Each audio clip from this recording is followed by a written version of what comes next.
Hi there, I'm Lola, and this is the Apatros Review. Now, in this episode we'll take a look at Lone Wolf McQuade. Yes, the Chuck Norris film. A very interesting Chuck Norris film.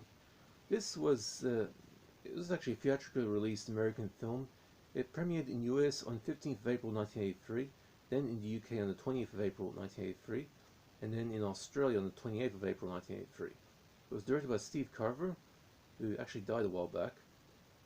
Written by B.J. Nelson from a story written by him and H.K. Dial, and produced by Yoram Ben Ami and Steve Carver. Now, the film stars Chuck Norris, David Carradine, Barbara Herrera, Leon Isaac Kennedy, Robert Beltram, and L.Q. Jones, and Dana Kimmel. Now, the film was released in Australia by MGM DVD, and I'll talk about that DVD later on in the review. Now, this 1983 action classic was one of the best films starring the legendary Chuck Norris. And boy, does he get a decent adversary here, as he goes up against David Carradine. Although from what I heard, the producers fantasized about getting Bruce Lee in for Carradine's role if he was still alive. Lone Wolf McQuade was essentially the original Walker, Texas Ranger, as the show was heavily based on this film. Indeed, the producers of the show were sued by MGM for copyright infringement, but later given a retroactive license to keep the show going. The film was originally given an R rating in the US, but was downgraded to a PG on appeal, which is surprising given there's two droppings of the word fuck, and some of the violence is excessive for the rating. Anyway, this is still a great Norris film and worthy an action fan's time. I should point out the picture in the thumbnail is actually scanned the American VHS coming from Vestron Video. The Australian DVD I got as part of a multi-pack that didn't have individual sleeves. Anyway. Now here Chuck Norris plays J.J. McQuade, Jim to his friends but Ranger to everybody else. After helping local Texas deputies take down a gang of horse thieves, McQuade is given a partner from one of those deputies he saved, and goes after a big-time arms dealer and karate champion named Rolly Wilkes, Carradine. By the way, it should be noted that Norris and Carradine did the climactic fight themselves without stunt doubles. Chuck even performed the highest recorded kick from a crouching position for that film. It's pretty impressive. And the only reason he didn't kill Carradine by hand-to-hand was because David had it written into his contract. I've heard of plot armor, but never come across contract armor before, which is why Chuck takes him out with a hand grenade.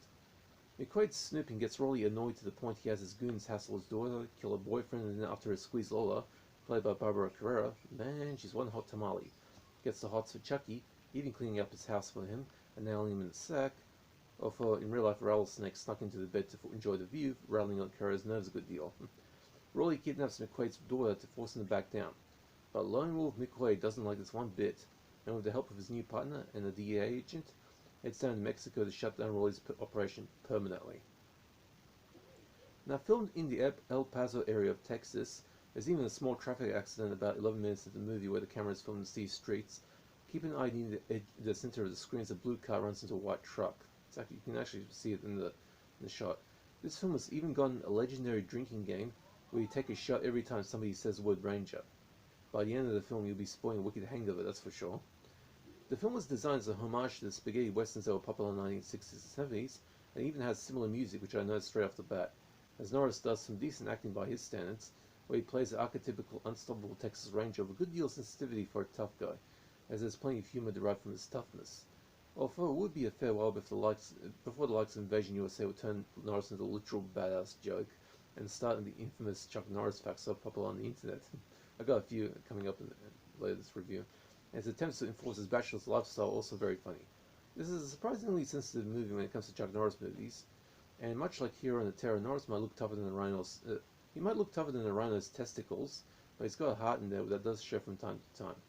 Particularly for the fact he prefers to work alone, not because for any sort of pride reasons, but to keep any prospective partners safe because his work is so dangerous. Now, the script is well written and also given some quirks like the deputy hacking into a military computer. By the way, I didn't know that the US military army had Soviet SKS carbines in the arsenal, which I noticed listed on the computer screen concerning the US convoy hijacked by Carradine's men, and the FBI agent being a black man who actually survives the climax, which is quite good to see. While this film was made right around the start of the modern action movie genre, it sports some solid action, particularly the climactic fight between Norris and Carradine. There was a long-standing rumor that Norris and Carradine had actually gone into a fight over this fight, but that's bullshit since Carradine debunked that rumor personally. Chuck Norris fans will enjoy this, as this is the ultimate Walker, Texas Ranger movie. In fact, like I mentioned, this is the movie that inspired the classic TV show, which is essential viewing for Norris fans. Now, random Chuck Norris facts. Normal folks own regular dogs for guard dogs. Chuck Norris owns a guard wolf. Actually, the dog in the film is actually like a wolf. Chuck Norris drives an SUV so badass that when he's buried under 3 feet of soil, he can simply drive the car out of the ground by pouring his favorite beer over its head. Chuck Norris is so badass that when he stands on a cliff, bullets fly at him and can't reach that high and hit the cliff instead. Chuck Norris is so badass he uses pearl beer for his daily vitamin supply. Chuck Norris reckons the best way to take down fellow martial artists is by blowing them up with a hand grenade.